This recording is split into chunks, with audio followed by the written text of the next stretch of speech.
여러분 안녕하십니까? 출발 성공 투자 박민영입니다. 안녕하세요. 김수정입니다. 12월의 첫날입니다. 굉장히 춥기도 하고 이제 올해가 다 가겠다라는 생각도 들어요. 간밤 뉴욕 증시 같은 경우 혼조로 거래를 마감했습니다. 하지만 이 PC 물가지수와 또 인플레 둔화를 한 번 더 확인시켜주면서 다우지수가 연중 최고치를 기록하기도 했고요. 그동안 좀 올랐었던 빅테크 쪽은 차익 실현 매물들이 좀 나오면서 나스닥 지수는 하락하기도 했습니다. 그리고 유가 같은 경우에는 오펙 플러스에서 이제 자발적인 감산에 대한 이야기가 나왔는데 그럼에도 불구하고 2% 정도 하락했습니다. 네, 여러 이슈가 쏟아졌습니다. 12월의 시작이지만 또 한 해의 마지막 달이기도 한데요. 어떤 마무리를 해야 될 것인가, 포트에 대한 정비 또한 필요한 시기입니다. 시장에 대한 이야기 저희 시간 통해서 챙겨보시길 바랍니다. 어제 국내장이 어땠는지 같이 복기부터 진행하시죠. 어제 코스피, 코스닥 모두 오른 채 거래를 마쳤습니다. 11월 기준으로 코스피가 11%, 코스닥은 13%나 올랐죠. 돌아보니 많이 올랐습니다. 그런데 체감이 그렇게까지는 아니에요. 이 말은즉슨 굵직한 반도체, 바이오, 2차 전지의 질주라기보다는 종목별 온기 확산으로 인해서 시장이 좀 올라갔다. 이렇게 평가할 수도 있겠습니다. 그래도 어제 마무리 괜찮았고요. 11월 장도 흐름 나쁘지 않았습니다. 긴축 종료될 것이야 라는 기대감이 글로벌 증시에 작용을 고요. 또 우리 시장에서는 공매도 전면 금지 이슈가 시작된 것도 나름 영향을 줬을 겁니다. 자, 어제 이슈들 들어가 보면 한국은행 금통위가 있었죠. 기준금지 7번 연속해서 동결이었습니다. 사실 금리 동결에 대한 전망이 워낙 우세했기 때문에 이 내용이 영향이 있었던 것은 아닙니다. 다만 눈여겨볼 만한 것은 GDP 성장률 전망치, 내년도에 대한 전망을 낮춰 잡았다라는 거죠. 2.2에서 2.1로 낮췄습니다. 죄송합니다. 오타고요. 긴축적인 금융 환경이 내년에도 지속되면서 성장 모멘텀이 둔화될 것이고 기업들이 이익을 내기가 조금 어려운 환경이 될 수 있다. 이런 점을 내포했습니다. 그러다 보니까 내년에도 실적 성장이 이어지는 혹은 내년에 실적 개선이 이어지는 종목군에 대한 체크가 더 필요하지 않을까. 나름 그 내용을 내포하고 있습니다. 어제 장중에 발표된 중국의 국가 통계 데이터죠. 11월 제조업, 비제조업 PMI 내용을 보시면 모두 예상치보다 부진하게 나왔습니다. 그러면서 처음 발표되고 중화권 증시가 흔들림을 보였었는데 이 정도면 자생적인 경기 회복이 불가하다. 정부가 나서야 하는 시기다라는 인식이 확산됐습니다. 결국 지표가 잘 못 나오면서 경기 부양책에 대한 기대를 자극한 게 되겠죠. 그러면서 중화권이 일단 반등했다라는 점은 그래도 긍정적입니다. 자, 어제 수급상의 이슈가 있었죠. MSCI 반기 리밸런싱이 있었습니다. 그래서 외국인의 수급을 보시면 현물 쪽에서는 동시호가 매도에서 종가는 매수로 끝이 났고요. 선물 쪽에서도 종가상에선 수급 변화가 있었습니다. 3시 반경에 이 정도 매수였다가 결국에는 이렇게 줄었죠. 이것을 보고 확인할 수 있는 것은 종가에서 현물 매수, 선물 매도의 움직임이 나왔다라고 파악할 수 있겠습니다. 아무래도 MSCI 반기 리밸런싱 이슈가 있었기 때문에 편입되는 종목들 주가 체크가 필요했는데요. 포스코 DX는 이미 반영이 좀 되어 있었기 때문에 1% 정도 하락했고요. 금양과 SK텔레콤은 올랐습니다. 편출 이후에 MSCI 스몰캡으로 편입된 BGF 리테일과 페노션 등은 모두 상승한 채 거래 마치기도 했습니다. 11월 어제 장 보고 있는데요. 어제 올라갔던 섹터 보시면 그래도 반도체와 2차 전지가 나름 같이 가줬습니다. 반도체 쪽에서도 함께 가는 모습, HBM과 온디바이스 AI 종목이 같이 강한 흐름이 나왔고요. 또 반도체와 2차 전지도 함께 갔습니다. 2차 전지 쪽에서는 전고체 관련 종목들 그리고 테슬라 사이버트럭 모멘텀을 안고 LNF가 또 추가 상승을 하는 등 2차 전지 종목의 온기도 확인할 수 있었고요. 해운주는 BDI가 반등세를 이어가면서 강세 흐름 나타냈습니다. 그리고 OLED 쪽의 시세도 괜찮았고 로봇과 스마트 팩토리도 강세였죠. 두산 로봇 참 강합니다. 12거래 연속해서 올라간 어제였고요. 전고체 쪽 어제 산업뉴스격으로 자세하게 이 내용이 좀 중요할 것 같다 전해드렸던 바가 있습니다. 2차 전지 내에서도 소외 쪽을 찾아본다면 전고체가 들어갈 여지가 있고 전고체에서는 관련해서 이러한 뉴스가 추가됐다라는 코멘트였죠. 1,170억 원 예타 통과 이슈가 있었고 그 내용은 차세대 2차 전지 기술 개발 사업을 밀어준다라는 거였습니다. 그래서 2028년까지 그 관련해서 예비 타당성 심사 통과 이슈였던 거죠. 관련한 종목들의 시세 어제 괜찮았습니다. 한농화성 상한가, 레몬 상한가, 이수 스페셜티 28%, 미래컴퍼니, CIS, TSI 등등의 종목들이 강세 보이면서 시장 테마 상승 상위권에서는 1위를 기록한 게 바로 전고체 테마입니다. 관련한 종목들 시장에서 언급되는 내용들만 추려봤는데요. SK이노베이션, 대주전자재료, 이수화, 그리고 레이크 머티리얼즈, 한농화성, 레몬 석경 AT 각각의 분야별로 일단 내용은 적어뒀습니다. 언제나 사실 시장에서 특종을 잡고 싶습니다. 주식시장에 영향을 줄 만한 중요한 뉴스를 놓치고 싶지 않다라는 욕심이 있는데 어제 하루로 봤을 때는 이 종목군이 사실 특종이었고 나름 잘 잡아서 방송을 했다라고 자부할 수 있겠습니다. 하지만 진정한 특종이란 것은 결국 시간이 지나고 돌아봤을 때 그 뉴스가 전하는 가치를 뜻하겠죠. 언젠간 이게 분명 또 좋은 의미 있는 뉴스가 되겠지만 주식시장 시세 측면에서는 또 단기 트레이딩 이후에 변동을 줄 여지가 있습니다. 그러니 여러분들도 이 종목군이 내 포트의 특종이 계속 될지 여부에 대해서는 고민을 좀 하시면서 대응하시길 바랍니다. 일단 시장이 만약에 자금이 다른 쪽으로 이동하지 않는다면 뭐 단발적인 시세를 더 이어갈 여지도 있겠습니다만 이익 실현에 대한 고민도 확정되는 어떤 사업적 내용이 있는 것이 아니기 때문에 분명 필요하지 않을까 싶어 감히 이런 코멘트도 같이 적어봤습니다. 자, 어제 시장에서 눈에 띄는 종목군의 흐름이 있었는데 바로 우선주들이 유달리 강했다라는 겁니다. 상장되어 있는 우선주 한 120여 개 중에 90개 이상이 올라갔던 하루였습니다. 우선주는 품절주 성격이 조금 강하죠. 그러다 보니까 투기 수요가 좀 집중되는 때도 많습니다. 과거에 우선주가 이상급등을 보였던 때는 특성적으로 수급 한계가 있었을 때다라는 코멘트도 나오고 있습니다. 신한금융에서 준비한 자료인데요.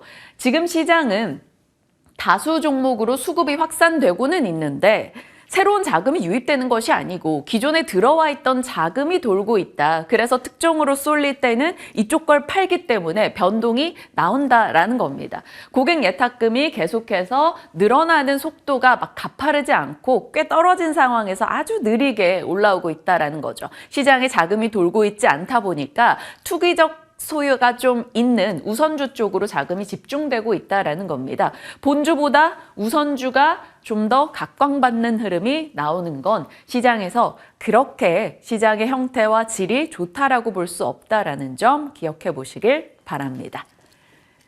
자, 그리고 11월 돌아보니까 공매도 금지 이슈 이후에 외국인 기관 연기금이 샀던 종목들 탑10을 살펴봤더니 결국에는 낙폭 과대주 쪽의 매수가 눈에 띄었다라는 공통점이 있었습니다. 외국인 같은 경우는 명확했습니다. 공매도 금지 이슈 이후에 2차 전지를 팔고 반도체나 다른 낙폭 과대주를 담아가는 모습이 나타났고요. 기관 측에서도 각 섹터 대장주들 위주로 담았는데 카카오나 크래프톤, 하나 에어로스페이스와 같이 좀 낙폭 과대했던 종목군들 위주의 포트 편입이 도드라졌습니다. 외국인 기관 연기금이 같이 담은 종목으로는 카카오, 대형주 내에서는 카카오가 참 돋보이는 수급적 탑픽이었다라는 것을 확인할 수 있고요. 장기 성향의 수급을 장기적으로 포트를 꾸려가는 연기금의 성향상으로는 이런 종목들이 들어가 있다는 것 한번 확인해 보시면 좋을 것 같습니다. 방산 내에서도 연기금은 한국항공우주 등을 팔고 하나 에어로스페이스를 담는 조금 차별화된 섹터별 종목 흐름도 있었으니까요. 수급적인 내용도 한 번씩 추적해 보시길 바랍니다.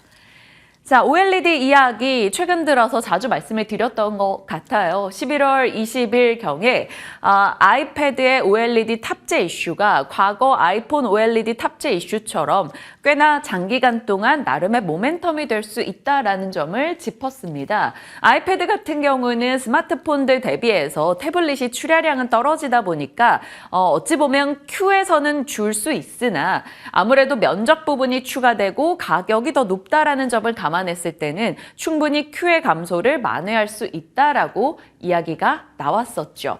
과거에 아이폰에 OLED가 탑재됐을 때 다양한 모델로의 탑재가 이어지는 시간이 한 4년에서 5년이었기 때문에 아이패드 내에서도 그리고 그것이 맥북으로도 이렇게 다양한 제품으로 OLED 탑재가 늘어날 경우 4년에서 5년 정도 애플양 OLED 수혜 기대가 있다. 하나증권의 보고를 같이 전달했던 바가 있습니다. 어제 시장에서 이슈가 됐던 건 이겁니다. 아이패드 OLED 전환 속에서 기술 변화에 초점을 둬야 된다라는 거였는데요. 투스택 텐덤이라고 해서 아이패드 OLED 같은 경우는 OLED 레이어를 2개로 쌓는 겁니다. 그러다 보니까 소재가 배로 들어가게 되죠. 그래서 항상 OLED 대면적화 이런 투스택 텐덤 이야기가 나올 때마다 소재주가 그 수혜로 언급되곤 합니다. 덕산 네오룩스, P&H 테크, 이녹스 첨단 소재 대표적인 소재단이기 때문에 체크가 필요한가 싶어 정리했고요. 그리고 아이패드 OLED 쪽으로 가게 되면 하이브리드 OLED로 기술 공장이 바뀐다라는 점이 인상적이었습니다. 이것은 PI 기판에서 유리 기판으로 바뀌게 되고 그렇다면 유리 기판 식각에 조금 더 유리한 캠트로닉스에 대한 이야기도 시장에선 최근 많이 나왔습니다. 캠트로닉스를 추적하다 보니 이 뉴스가 등장하더라고요. 어제 나왔습니다. 솔브레인의 공시였는데 OLED 식각 사업을 종료한다라는 시장에서 이미 대략 눈치채고 알고 있고 얘기가 나왔던 내용인데 이제 공식적으로 확정이 된 거죠. 그동안 솔브레인은 2차 전지 사업에 집중하면서 OLED 디스플레이 식각 사업에 대한 비중을 좀 많이 줄여왔었는데요. 결국 종료 공시가 나온 겁니다. 그러면 이로 인해서 캠트로닉스가 이제 독점을 하게 되지 않을까라고 시장은 추정을 하고 있습니다. 때마침 갤럭시 A 시리즈 다수의 OLED가 도입되고 가동률이 상승하는 구간에 들어갈 것이란 전망이 많이 나오고 있죠. 캠트로닉스 같은 경우는 반도체 소재 사업하고 있고요. 디스플레이 식각 쪽 그리고 전장 사업에 치중하고 있습니다. 나름 지금 시장에서 기대할 만한 모든 사업부를 들고 있다라고 볼 수 있겠죠. EUV 포토레지스트 주요 원재료인 PGMEA를 갖고 있고요. 반도체 미세화가 심화되고 경쟁이 심화된다면 EUV 공정이 확대될 것이다. 이 논리는 자주 말씀을 드렸습니다. 그래서 소재단도 역시 주목받을 만하고 IT OLED, 하이브리드 OLED로 갈수록 이 식각이나 검사 쪽이 중요해지는데 그 부분에 대한 강점도 갖고 있다라는 거죠.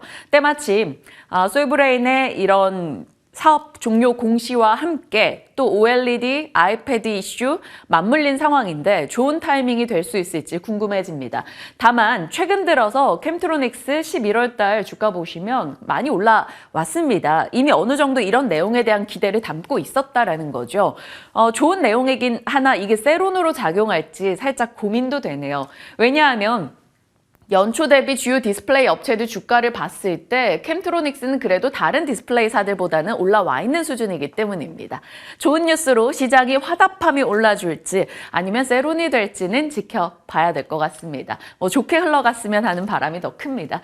자, 글로벌 원샷입니다. 뉴욕장 보시다시피 엇갈렸네요. 나스닥은 떨어졌고요. 다우는 1% 이상의 상승으로 좋은 우상향 흐름 기록했습니다. 다우지수가 11월에 8% 올라오면서 결국 연중 최고치로 오늘 마감을 했고요. 테슬라와 엔비디아는 약세를 기록하면서 나스닥은 떨어졌습니다. 테슬라, 엔비디아 각각 2% 내외 하락을 나타냈죠. 금리가 낮아지는 모멘텀 속에 빅테크 중심의 강세를 좀 보여줬던 최근이었다면 완전 직전 최근에는 오히려 빅테크 7 종목들보다는 다른 종목으로의 온기 확산이 나타났습니다. 중소형 종목에서 신고가가 나온다던가 좀 색다른 종목들의 강세가 도드라졌죠. 그런 맥락에서 오늘은 금리가 2년물, 5년물, 10년물, 30년물 모두 다 뛰었습니다. 그러다 보니까 오늘 빅테크 종목들의 하락이 조금 있었던 걸로 파악이 되고요. 거기에 월말 기관 포트 리밸런싱과 북클로징 영향이 좀 컸다라는 시장의 평가입니다.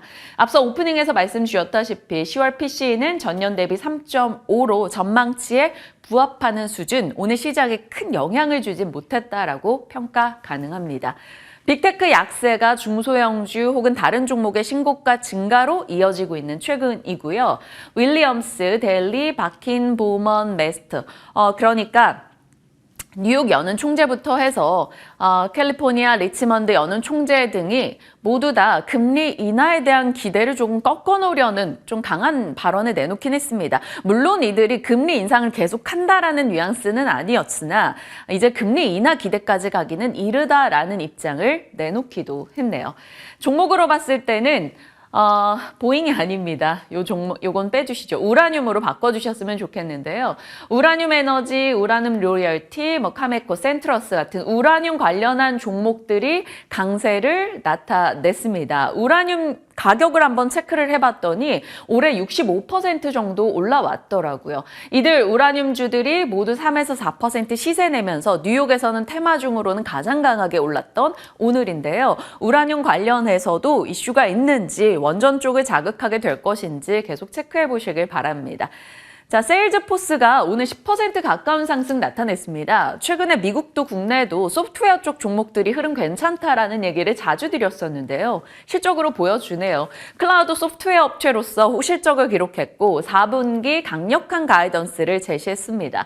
결국 오늘 다우지수의 상승에 힘을 보탠 건 세일즈포스였다라고 해도 과언이 아닐 겁니다. 세일즈포스와 보잉 등의 종목 등의 상승세가 다우는 강하게 끌어줬습니다.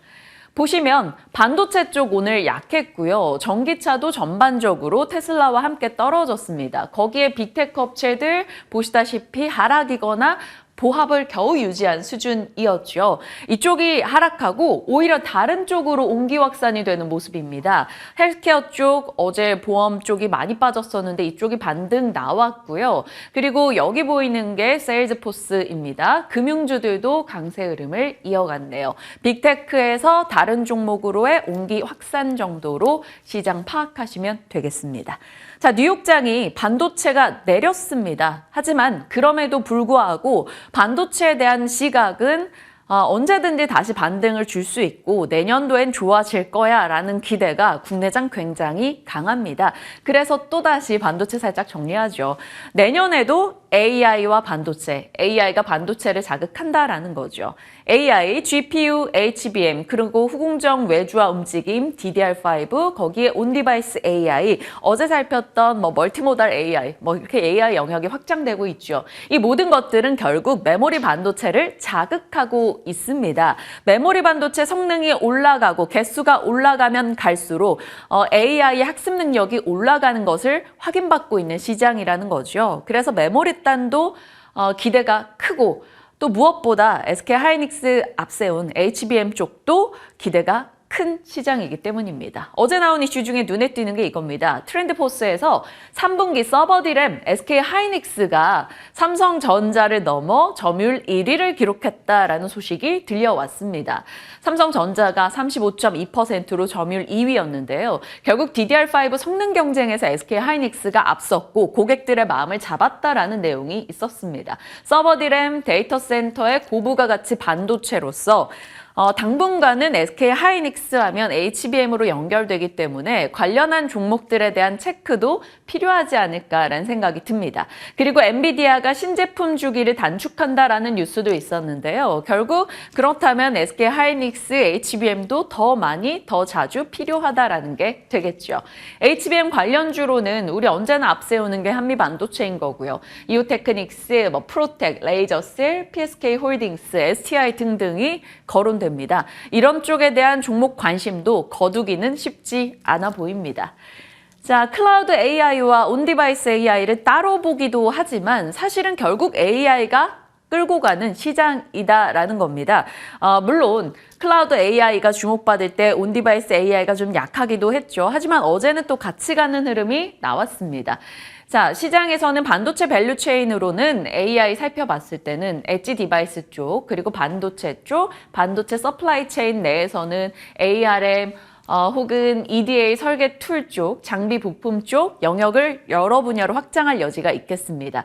오늘 시노시스에서 실적을 내놨습니다. 이쪽 EDA 설계 툴 만드는 세계적인 기업인데요. 월가 예상을 상회하는 실적을 내놓고 강하게 오르면서 출발을 했었다가 반도체 전반이 같이 밀리면서 빠지긴 했는데요. 이러한 종목들의 실적에서 찾는 힌트도 결국 AI, 반도체 이쪽을 가리키고 있지 않을까 싶습니다. 자, 온디바이스 AI 밸류체인 한 번 더 이렇게 체크를 해보고요. 내년도까지 좋은 시세를 이어갈 종목군은 무엇일지 궁금해집니다. 어제 시간 외에서 제주 반도체가 하락하는 모습이 있었으니까요. 제주 반도체에 대해서 투자 시계가 길지 않으신 분들은 오늘 시세 변동 참고하시길 바랍니다. 자, 일정입니다. 한 주 거의 다 지나갔네요. 오늘도 중국에서 데이터 나오고요. 미국 지표들 있습니다. 국내에서는 신규 상장 종목이 있고요. LS 머티리얼즈 공모 청약일이기도 하네요. 나왔던 뉴스 중에 포스코홀딩스 리튬 양산 본격화하고 비중국 원료 공급망 선점하겠다라는 나름 그룹사의 강한 의지가 피력됐습니다. 리튬 쪽에 연관된 뉴스가 되겠고요. 이 뉴스 언제 나올지는 모르겠습니다만 시장이 추정하기로는 12월 1일로 임박하고 있죠. IRA 보조금 제외 해외 기업, 그러니까 우려 기업에 대한 이야기가 나올 겁니다. 나오는 즉각 또 내용적인 것 반영해서 방송 전달하도록 하겠습니다. 어제 살짝 삽혔던 내용이라서 짧게 치고 지나가겠습니다. 시장에 대한 이야기 들어봤고요. 이제 섹터 뉴스 살필까요? 네, 해운주 준비해봤습니다. 연말이 되면서 확실히 해운이라던가 물류 관련주들이 잘 가는 모습을 보여주고 있는데요. 오늘 관련해서 브리핑 준비해봤습니다. 먼저 해운주는 저희 시간에도 여러 차례 조선주와 함께 좀 다뤘던 부분인데요. 해운주를 투자할 때는 꼭 봐야 하는 중요한 것들이 있습니다. 대표적인 게 거시 경제 상황이고요. 그리고 해운 지표가 워낙에 많죠. 또 이런 부분들이 잘 개선이 되면 실적으로 이어질 수 있기 때문에 그 부분들까지 좀 봐야 합니다. 그중에서 가장 중요한 거 바로 BDI 지수죠. 이 발틱 운임 지수라고도 하는데 벌크선의 운임을 수치화한 거고요. 이 BDI 지수가 올라가면 글로벌 교역 량이 활발하다라고 볼 수가 있겠습니다. 지금 해운 관련해서 많은 지표들이 있는데 다 정말 무섭게 올라가고 있습니다. 그러다 보니까 주가에도 긍정적인 영향을 줄 수 있을 것이다라고 기대할 수가 있겠는데요.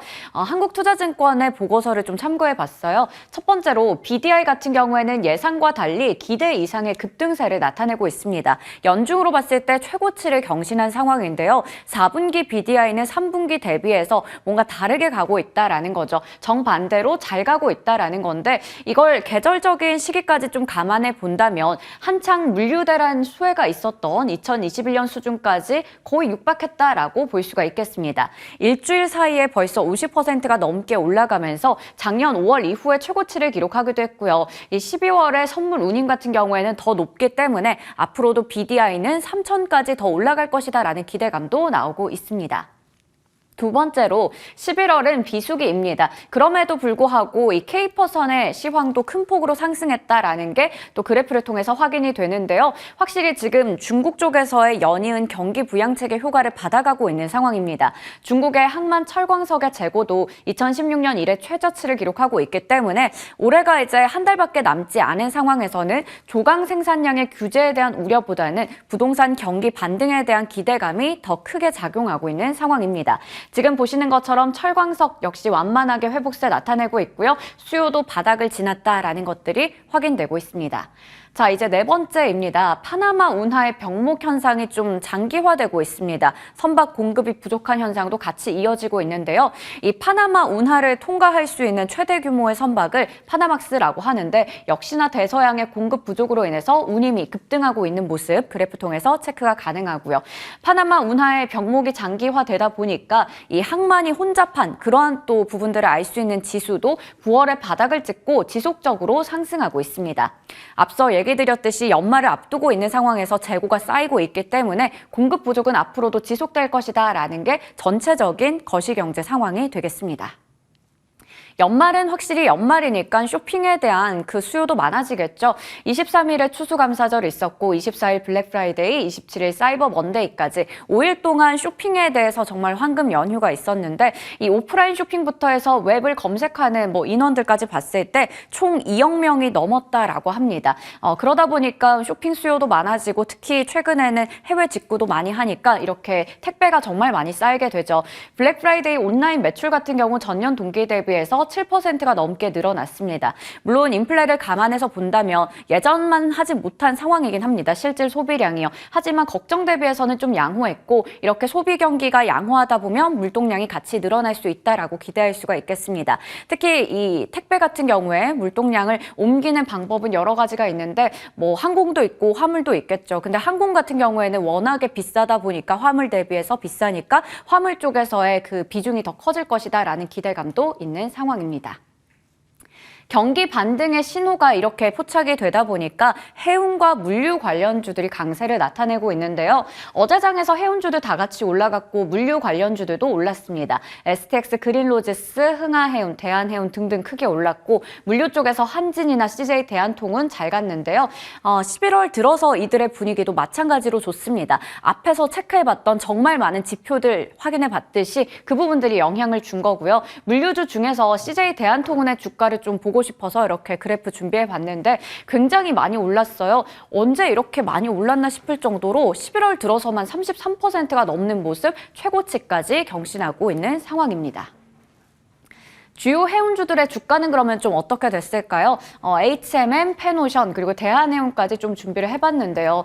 이 HMM 같은 경우 일단 지금 올해 초 대비해서 약간 또 꺾이는 모습 확인이 되고 있고 그래프 모양은 사실 다 똑같습니다. 펜오션도 마찬가지고요. 거의 20% 정도 고점 대비해서는 밀려있다라고 볼 수가 있겠죠. 거기다가 펜오션은 이 HMM 인수 관련해서 불확실성도 있다 보니까 아무래도 BDI 지수 반등의 효과를 크게 받아가지는 못했습니다.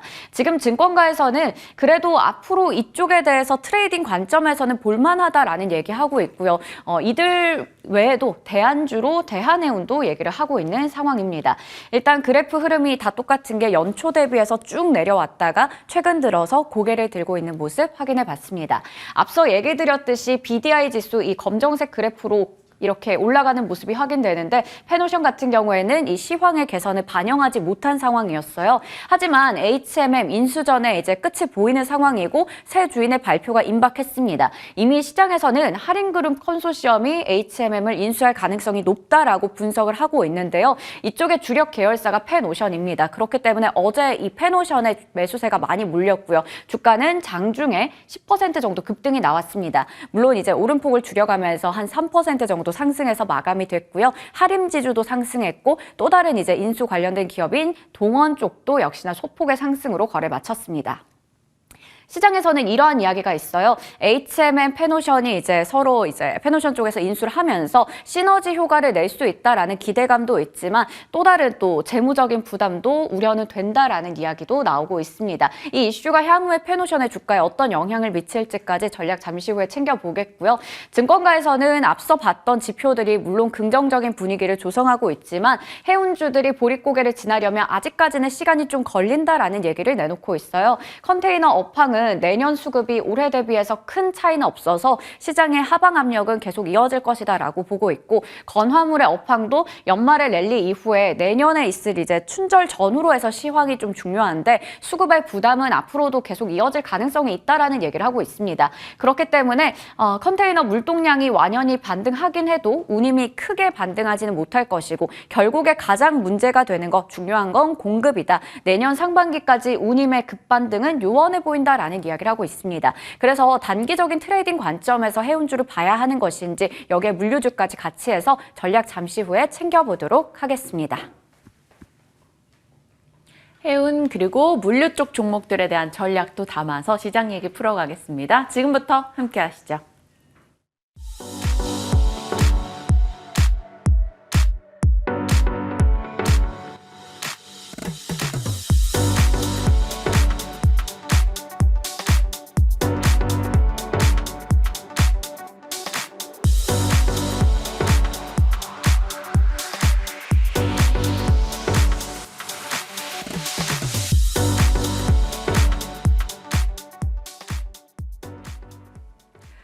시장에 대한 전략 진만쌤과 풀어가겠습니다. 어서 오세요. 네, 안녕하세요. 연초 뉴스들이 아직도 머리에 있거든요. 그런데 연말이에요. 12월. 마지막 달이 시작됐습니다. 이제 12월을 좀 토탈하는 전략 챙겨봐야 될 것 같은데 아무래도 포트를 좀 정리하고 가고자 하는 수급 주체들도 있을 것 같아요. 연말에는. 그래서 미리 저희가 어떤 전략을 짜야 될지 궁금해집니다. 네, 마찬가지로 이제 계속 당분간 제시드렸던 전략은 그대로 일단은 뷰를 유지를 하고요. 이런 부분들 대형주는 사실 왔다 갔다 하겠지만 일단 바닥권을 잡아가는 그런 이제 시점이라고 보시면 좋을 것 같고 중소형주들이 이제 연말 다가와가지고 이제 좀 연말에 좀 이제 수익률을 좀 극대화할 수 있는 전략을 좀 가져갈 수 있을 것 같고요. 어제 보시면 아시겠지만 이제 인플레이션 둔화는 확실히 좀 보여주고 있는 것 같습니다. 시장에서도 일단 뭐 금리 인하에 대해서 장기적으로 봤었을 때 금리 인하는 분명히 경기 침체가 있기 때문에 나온다라는 뭐 필연적인 공식이 당연히 있겠습니다만 일단 1차적으로 이제 한국 같은 경우 고금리를 좀 버티기 힘든 구간들이 있기 때문에 미국에서 금리 인하하는 순간까지 다 조금 일단은 이제 금리 인하에 대한 코멘트가 나올 때까지는 일단 대형주가 좀 가기는 좀 힘든 시장이다라고 좀 말씀을 드리려고 하고요. 이 또 금리 인하 관련된 코멘트가 나오게 된다라고 하면 또 대형주 위주의 랠리가 있고 그 이전까지는 중소형주 단의 그런 이제 상승이 있을 것 같다라고 말씀을 드리려고 합니다. 즉 시장에서는 여전히 돈이 좀 많은 것 같습니다. 이제 특정 섹터 혹은 특정 종목 혹은 이제 테마군에서 이제 돈이 활발하게 좀 도는 모습을 보니까 그 시장 자체의 난이도는 그렇게 높지 않다라고 좀 말씀을 드리려고 하고요. 욕심만 살짝 덜 던다라고 하면은 지금 시장에서는 충분히 수익 보기 좋은 시장이라고 말씀드리면서 지금 이런 시장에서 이제 조금 이제 빠른 순환매 혹은 이제 빠른 이제 회전율을 좀 동반을 하면서 이제 뭐 한 번에 뭐 30~40% 이상의 뭐 큰 수익을 좀 기대하시기보다는 뭐 5%씩 10번 혹은 이제 5%씩 5번 하는 그런 전략을 쓰셨을 때 조금 더 이제 안전하게 지금 이제 방망이를 좀 짧게 쥐고 하는 그런 모습들을 좀 이제 투자 방법을 하셨을 때 조금 더 원활한 회전율과 그다음에 수익률을 거두실 수 있지 않을까 싶습니다. 그래서 이제 어제 뭐 굉장히 이제 좋은 기사들도 많이 나오고 오랜만에 또 전고체 관련주들의 흐름이 좋게 나오게 되면서 어느 정도 이제 시장의 순풍도 불고 있고 2차 전지 딴에도 오랜만에 상승이 나왔기 때문에 이런 부분들이 뭐 단발적인 요소든 어떻게 됐든 분명히 수익 보기는 어렵지 않은 시장이다라고 말씀을 드리면서 12월 일단 12일 이전까지는 이런 시장이 나올 것으로 전망이 되고 그 이후에 막 정말로 인플레이션 이제 CPI 지수가 정말 확 둔화가 돼서 이제는 뭐 추가적인 금리 인상은 당연히 없고 그 다음에 금리 인하까지 고려를 해봐야 되는구나라는 이제 그런 모습들이 나왔을 때 조금 더 이제 시장이 당분간 12월 연말까지는 나쁘지 않을 거다 이렇게 말씀을 드리도록 하겠습니다. 일단 한 10여 일 정도까지는 시장에서 뭐 이슈 트레이딩이 됐던 섹터 트레이딩이 됐던 수익 내기 그래도 우호적인 장이 될 수 있다라고 얘기 주신 거고요. 전고체 쪽이 어제 핫했어요. 상한가 간 종목들도 많았고요. 저희 유튜브 채팅창 시청자분들도 대응하시고 이익 나신 분들도 있습니다. 이 종목군의 추가 시세 날까요? 어떤 대응을 할까요? 사실 오늘이 마지막이지 않을까 싶은데 사실 1170억 이제 그런 이제 사이즈가 좀 작습니다. 사실 이제 어제 종목들 시가총액 오른 게 훨씬 더 많을 것 같은데 네. 그런 자금들보다는 일단은 시장이 여전히 저는 이제 단순히 올랐다 떨어졌다가 문제가 아니라 그만큼 이런 이슈에 대해서 시장이 민감하게 반응을 한다는 거는 시장의 이런 이제 좀 퀄리티 자체가 떨어지지 않다. 즉 이제 돈이 몰렸을 때 확 몰리는 그런 구간이다라고 그런 좀 반증이 나오고 있기 때문에 또 다음 색도 찾아보시면 좋을 것 같고요. 뭐 마찬가지로 전고체 배터리 나왔으니까 또 다음에 뭐 나오는 뭐 장비주단의 이제 수주들이 좀 이어지고 있기 때문에 이런 부분들이 장비주 랠리도 한 번 정도 이어질 수 있고 2차 전지 안에서 분명히 대형주는 뭐 엄청나게 큰 시세 뭐 여기서 30~40% 이상의 강한 반등이 나오긴 힘들겠지만 마찬가지로 하위권 테마에서는 분명히 이렇게 돌아서 좋은 모습을 보여줄 수 있지 않을까 싶고요. 어제 마찬가지로 이제 뭐 엔캠이나 뭐 여러 가지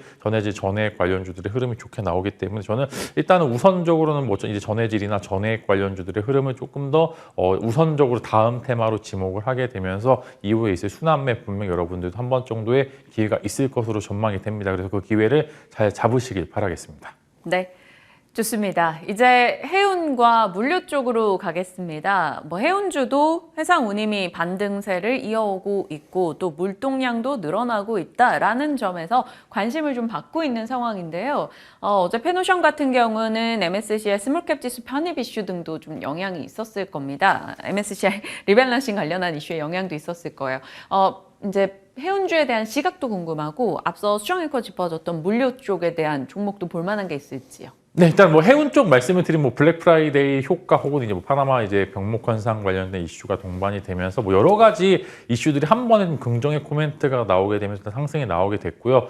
이런 부분들이 일단 상승이 나왔다라고 하더라도 너무 방심하면 안 되는 게 일단은 이런 재료의 지속성에 대해서 좀 떨어진다는 점이 뭐 한 번 정도 트레이딩이 나오면서 10%에서 20%의 상승은 나온 건 맞습니다. 아까 말씀드린 것처럼 내 평균 단가에 오지 않는 그런 구간이 될 가능성이 굉장히 큽니다. 그래서 해운주들의 흐름은 단발적인 시세 정도로 마무리되지 않을까라는 그런 의견을 좀 제시를 드리려고 오히려 물류 쪽으로 한번 지켜보시면 좋을 것 같아요. 최근에 이제 블랙 프라이데이 관련해서 한국도 분명히 엄청나게 많은 물동량이 좀 나오게 됐고 이제 저도 주변에서 이제 워낙 이제 많이 주변 지인들이 이제 쇼핑을 하시는 걸 봤는데 알리익스프레스 이제 알리 쪽을 정말 많이 사시더라고요. 네. 특히 이제 아이 있으신 분들은 이제 너무나 이제 알리가 저렴해가지고 일단은 사두면은 언젠가 이제 오겠지 하고서 그냥 이제 마음 놓고 이제 있으신 분들도 네, 정말 많더라고요. 근데 저도 마찬가지로 이제 많이 쓰고 있는데 사실 요즘 쿠팡도 그렇고 이제 알리도 그렇고 이제 관련해서 사실 택배 관련 물류가 늘어날 수밖에 없는 게 사실 사람들이 정말로 뭘 많이 삽니다. 그다음 오프라인 매장을 가는 것보다 온라인에서 쇼핑을 하는 게 훨씬 더 지금은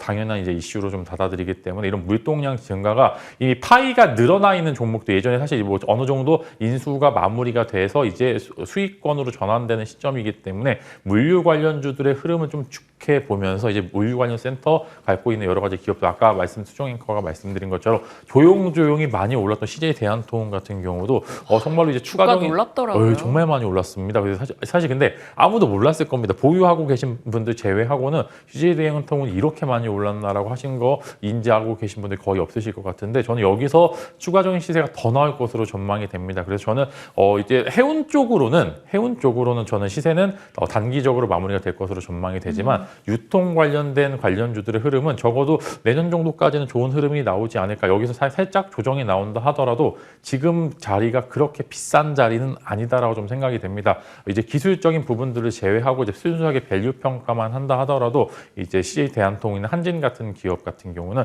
일단 여기서 추가적인 시세가 더 나오기 좋고 물리더라도 여기서 조금 더 조정 시 추가 매수를 하면서 좀 분할 매수하기 좋은 시점이지 않을까 싶습니다. 그래서 조용조용 할 때 이제 코멘트가 나오게 됐다가 정말로 화끈하게 타오르는 기사가 나왔을 때 그때를 새로운 뉴스로 좀 보시게 된다라고 하면 지금도 여전히 수익 관점으로 가져가기 좋은 종목은 CJ 대한통운과 한진 이 두 종목이 있다. 이렇게 말씀을 드리겠습니다. CJ 대한통운과 한진 살펴주셨습니다. CJ 대한통운 실적 나왔을 때 그 실적 내부에 어떤 의미를 갖고 있는가도 간략하게나마 브리핑을 했었는데 그 이후 시세가 엄청나게 좋았다라는 점에서 이런 거 브리핑할 게 아니라 포트에 있어야 되는데 라는 아쉬움도 문득 생기기도 합니다. 자, 말씀 주신 대로 해운주에 대해서는 일단 단발적인 시세 정도로만 큰 의미 부여하지 말자라는 의견이신 거고 한진과 CJ 대한통운의 의견 더 몰아주셨습니다. 다음 섹터 이야기는 OLED 쪽 해보죠. OLED 얘기도 저희 심심치 않게 해보긴 했습니다만 아이패드 OLED 이슈가 계속해서 연말을 좀 장식하고 있습니다. 내년까지 해서 어떤 종목을 포트에 담아두면 좋을까요? 네, 되게 직접적인 질문이네요. 일단 말씀을 드리면 일단 OLED 관련주들의 흐름 당연히 지금은 대세 시장을 나오기는 조금 더 제한되는 부분들이 많습니다. 워낙 이제 경기에 민감한 업종들이고 반도체 같은 경우 사실 마찬가지로 둘이 같은 포지션을 쥐고 있는데 AI라는 새로운 모멘텀이 나오게 되면서 그런 시계열이 확 당겨진 그런 느낌이라고 보시면 좋을 것 같은데 일단 어제 그저께 장에서 보셨을 때 BYD가 이제 거의 수조 원의 단위의 투자를 하게 되면서 결국에는 OLED 시장이 올 것으로 전망이 되고 사전적인 투자가 이루어지고 있는 것 같습니다. 그래서 뭐 10월, 11월에 삼성 디스플레이나 LG 디스플레이 마찬가지로 추가적인 투자를 하면서 다음 사이클을 좀 기다리고 있는 건 사실이기 때문에 OLED 지금 재미는 없을 수도 있습니다만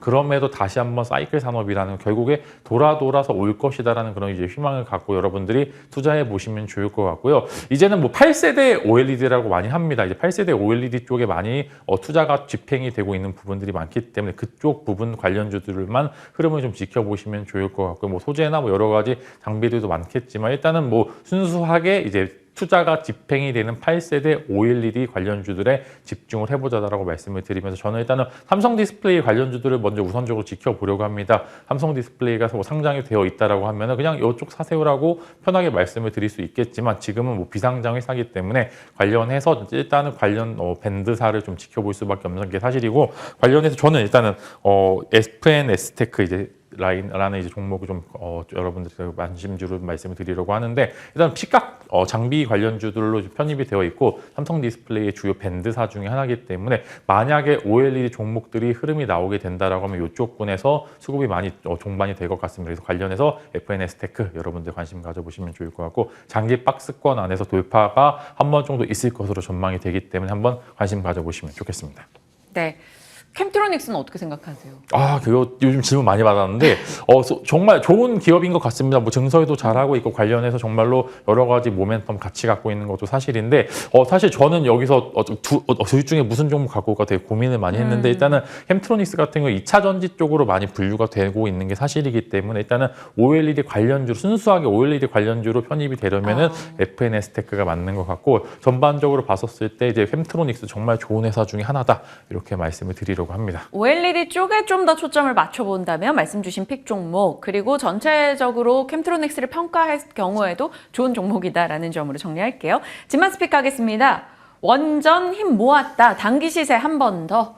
어떤 종목으로요? 네, 당연히 그냥 원전주들의 대장과 그 다음에 부대장 정도로 한번 코멘트 드리려고 하고요. 당연히 대장은 두산에너빌리티입니다. 이제 두산에너빌리티 또 시기가 온 것 같습니다. 조용조용하게 있고 사실 뭐 조금씩 이슈가 있는 건 사실입니다만 두산에너빌리티 또 힘 모았을 때 나오는 그런 이제 파동은 또 꽤나 강력하기 때문에 이제 환희에 팔 준비가 되신 분들은 지금 아직 환희가 나오기 직전에 매수해 보시는 거 좋을 것 같다는 말씀드립니다. 최근에 수급 자체가 굉장히 깔끔하고 이쁘게 잘 나오고 있다라고 말씀을 드리려고 하고요. 부대장은 맨날 바뀌는 것 같습니다. 기술적인 부분들 따라서 조금씩 이제 부대장은 바뀌는 부분들이 있기 때문에 또 한번 강한 시세가 보여지는 좀 이제 조그만 종목들은 근데 이번에는 원래는 이제 다른 종목을 말씀드렸는데 이번에 에너토크를 말씀을 드리면서 대장인 두산 에너빌리티 혹은 이제 탄력을 원하시는 분들께서는 에너토크 관심을 가지시면서 원전주들의 흐름 한번 최근에 또 긍정적인 기사가 많이 나오고 있기 때문에 관심 가져보시면 좋을 것 같고 일주일 혹은 2주일 내에 수익 관점을 한번 좀 제시를 드리도록 하겠습니다. 안 그래도 요 앞에 있는 이 단기라는 글자 때문에 어느 정도 기간일까요? 라고 질문을 드리려 했는데 너무 저희가 오래 호흡을 맞춰왔다 보니까 이미 제 질문도 다 예측하고 답변 주시네요. 두산 에너빌리티, 에너토크 한 일주일 정도 단기 시세에 좀 기대해보면서 짧게 대응을 해보자 의견 주셨습니다. 시장에 대한 종목 전략 진만쌤과 풀어봤습니다. 고맙습니다.